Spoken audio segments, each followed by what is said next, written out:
এসএসসির পর কি তাহলে এবার প্রাইমারির ৩২,০০০ প্যানেলের কি খবর? সেটাও কি যেতে বসেছে? কারণ সেটার উপরেও কিন্তু ভুরি অভিযোগ আমরা পেয়েছিলাম অ্যাপটিটিউড টেস্ট নিয়ে, তাছাড়াও ইন্টারভিউ নিয়ে যে সমস্ত ঘোটালাগুলো হয়েছিল, ২-৩বার রেজাল্ট আউট হয়েছিল, কেস হয়েছিল, যেখানে অনেক দুর্নীতির অভিযোগ পাওয়া গেছে, স্বচ্ছতার ব্যাপার আছে, প্রমাণের ব্যাপার আছে। কদ্দূর সেটার আপডেট কি আজকের ভিডিওতে জানবো।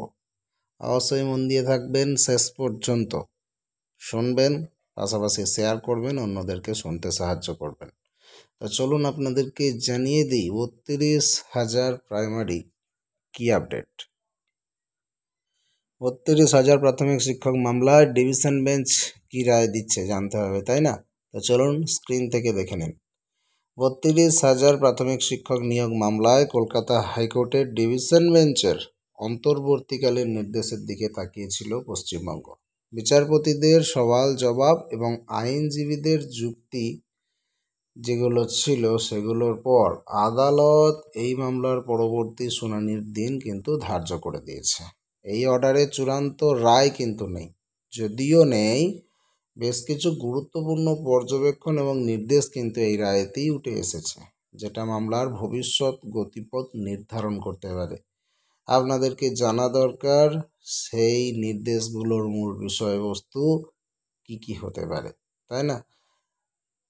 বিচারপতিদের সওয়াল জবাব হয়েছে, আইনজীবীদের যুক্তি অযুক্তি ঝগড়াঝাটি যা হওয়ার হয়েছে। পরবর্তী শুনানির দিন দিয়েছে আদালত। এই অর্ডারে চূড়ান্ত রায় না থাকলেও কিন্তু বেশ কিছু গুরুত্বপূর্ণ পর্যবেক্ষণ এবং নির্দেশ রয়েছে। চলুন সেগুলো দেখে নেওয়া যাক। মূল নির্দেশ কি ছিল? সিঙ্গেল বেঞ্চের চাকরি বাতিলের রায়ের উপর ডিভিশন বেঞ্চের স্থগিতাদেশ যেটা ছিল সেটা এখনও বহাল আছে। রিসেন্টলি শুনানি শেষে আদালত কোনো চূড়ান্ত রায় দেয়নি, বরং কিছু গুরুত্বপূর্ণ বিষয়ে প্রাথমিক শিক্ষা পর্ষদের কাছে স্বচ্ছতা দাবি করেছে।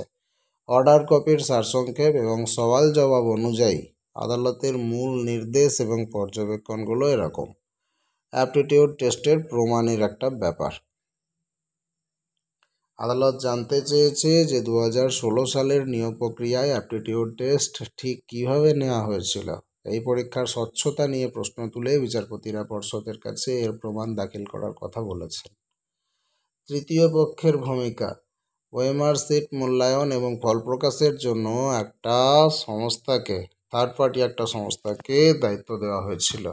আদালত এই তৃতীয় পক্ষের ভূমিকা, তাদের যোগ্যতা এবং তথ্য সুরক্ষার বিষয়টা নিয়ে পর্ষদের কাছে স্পষ্ট ব্যাখ্যা চেয়েছে। দুর্নীতির প্রমাণ। পর্ষদের আইনজীবীরা দাবি করেছেন যে টাকার বিনিময়ে চাকরি পাওয়ার কোনো প্রমাণ এখনও সামনে আসেনি।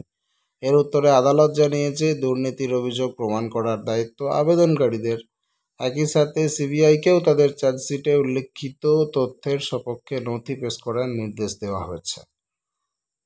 পরবর্তী নির্দেশ হচ্ছে শুনানিটা চলবে বলেই কিন্তু বোঝা যাচ্ছে, এটাও একটা পর্যবেক্ষণ।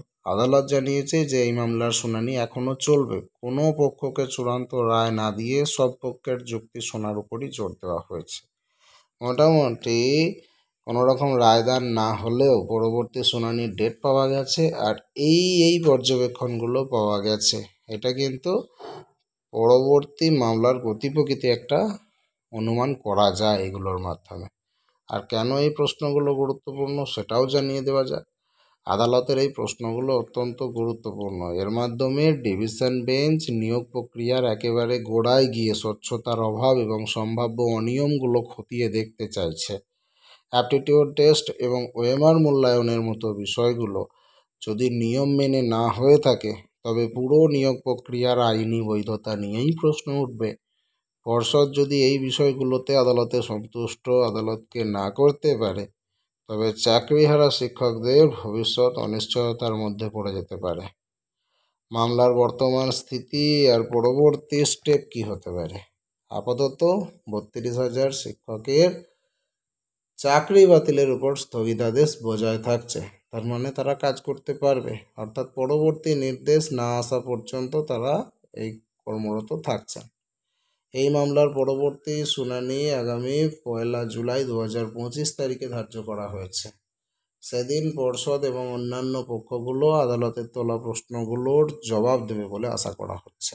সমগ্র রাজ্যের শিক্ষক এবং চাকরি প্রার্থীরা এখন তাকিয়ে আছেন সেই দিনের শুনানির দিকে, যার উপর 32,000 পরিবারের ভবিষ্যৎ নির্ভর করছে।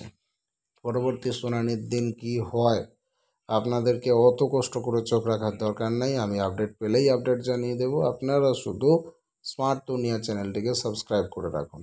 এই চ্যানেলটিকে সাবস্ক্রাইব করা থাকলে আমাদের আপডেট আপনাদের মিস হবে না। আর আপনারা তো জানেন সাবস্ক্রাইব করতে কোনো পয়সা লাগে না, 1 সেকেন্ডের কাজ, করে ফেলুন।